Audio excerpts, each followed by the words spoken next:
My name is Alejandra, and I'm here to discuss the future social status between females and males, and what the outcome will most certainly be, which we are now seeing today, in which females are overexcelling their male peers.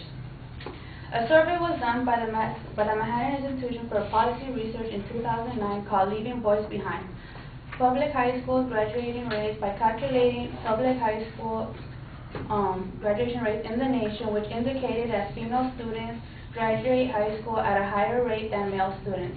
Nationally, 72% of female students graduate compared to 65% of male students, which basically means more females are graduating high school at a higher rate than males. As I furthered my research to see higher rates of females pursuing higher education, I came across a website which I'm all sure that you guys have all heard familiar. It's called College Board, which is also considered My Road. And if you guys haven't used it, well, then you guys wouldn't be here, because it's the same website that you guys went into for you guys to register on your SAT scores, for your registration for the SATs, whatever. I looked at one of the highest universities in California, which is UCLA Berkeley, Pepperdine, UC Davis, and I noticed that they all show the same stats as 59% female and 42% male. And then I looked at one of the Cal States, which I looked up CSUN because it's one of like the low ones. They also show that it's 57% female and 43% male. And then, furthermore, I went on IES, which stands for the National Center for Education Statistics in the U.S. Department of Education Institution of Education Science, and I compared levels of college degrees from the years 1996 to 1997 to 2006 to 2007. On all the degrees of it showed all the rates from females to males, from all degrees from bachelor's to doctorates, and they all showed that women are achieving more degrees than males. For example, I looked up the year, a white Caucasian male in the year 1996 to 1997 was 62.3, but in 2006 to 2007 it moved down to 56.2, while a female Caucasian from the same year was 45.8, and it moved up to 55.2. So my second claim, that more women are entering and dominating the workforce. The recession did not affect women as much as it did to men. USA Today did an article called "Women Gain as Men Lose Jobs" by Denise Conchon. It basically stated that women held 49.83% of the nation's 132 million jobs in June, and they are gaining vast majority of jobs in the few sectors of the community that are growing.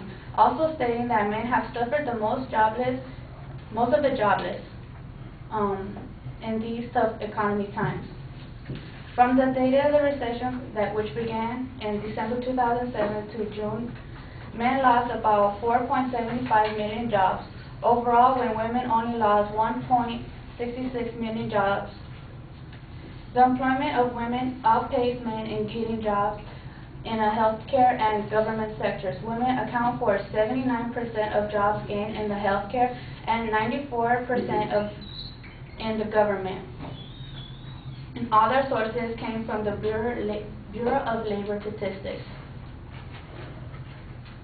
And then more industries are being owned by women. Wall Street Journal today made an article recently called "High Flyers Top 50 Women-Led Companies" by Colin DeBase, reporting some big-time industries run by women have all grown in revenue, even in the Depression. In the top ranking of the list was Argent Associates Incorporation, owned by Beatrice Anne in Edison, New Jersey, which is a supply chain management and inventory founded in 1998. And in 2007, it started with a revenue of $8.5 million and has grown up to $150 million in revenue. Ms.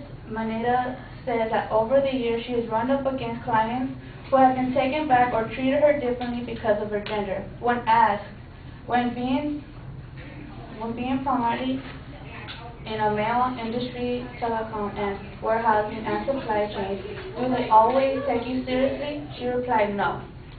Sometimes you have to have a strong stomach. You have to persist and know and do your homework. People do business with people they like. This article stated the number of female-grown companies that grew 125% between the years 1982 to 2002, and women have currently owned 10.1 million firms, or about 40% of all private companies in the USA. According to the Center of Women Business Research, women are overall players in the economy, Ms. Feinstein said. They attribute to the tax base and the employment, and we need to give them due recognition. More women are in the workforce than men. The United States Department of Labor released a quick stats on women workers for the year 2008, stating that women account for 51% of all workers in high-paying management professions and related occupations. They outnumbered men in such occupations as public relations managers, finance managers, human resources managers, education administrators. Well, you guys pretty much all those professions. And to switch this all real quick, there's switching roles in the household. Men are becoming dependent. The Washington Post did an article that more men are marrying wealthier women, for which, where back in the day it was uncommon for a woman to have more education than men. It turns out since women are getting more education, it's more likely for an educated woman to be married than a less educated woman in this world. Another article made by the Washington Post saying stay-at-home dads forge new identities, which is an article basically saying that more men are choosing to be more productive in the household than in the workforce. And then the media has also been aware of this growing change in society and has decided to advertise for it. Toyota came out with a new van called the Toyota Scion van, and they did an advertisement called Daddy Light. When looking for some input, I went online and I saw a website called athomedad.org. And basically this person said, I'm driving on the freeway, I see a billboard with a picture of Toyota Scion van. Next to it, the big letters of Daddy Light.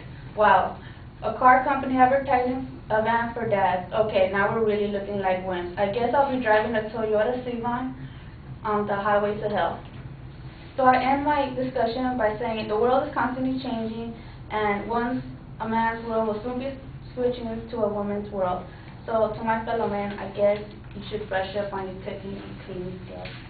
Thank you.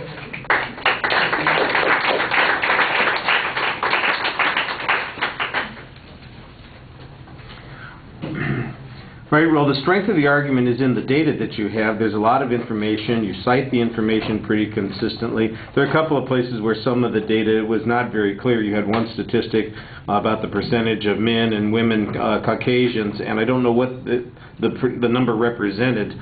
So it's easy to get a little overwhelmed by all the data that's being presented. The problem that I had was I wasn't sure what was in dispute. For the most part, it sounded like you were talking about demographic changes that are going on in the workplace, and I'm not sure that there's anything controversial about that. Now, toward the end of the speech, there was a claim that said that men are becoming more dependent, or that women were going to replace men in the workforce. There's maybe where your claim is going, but I didn't think that was very clear at the beginning of the speech, and I didn't think you had set up the content very clearly. In the body of the speech, there were a couple of spots where there was some signposting, but I didn't think that was as effective.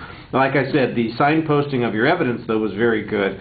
You're rushing the quote in the intro. There's too much reading. It looked at one point like you were actually chewing gum while you were giving the speech, too. Whether or not you had gum, I don't know.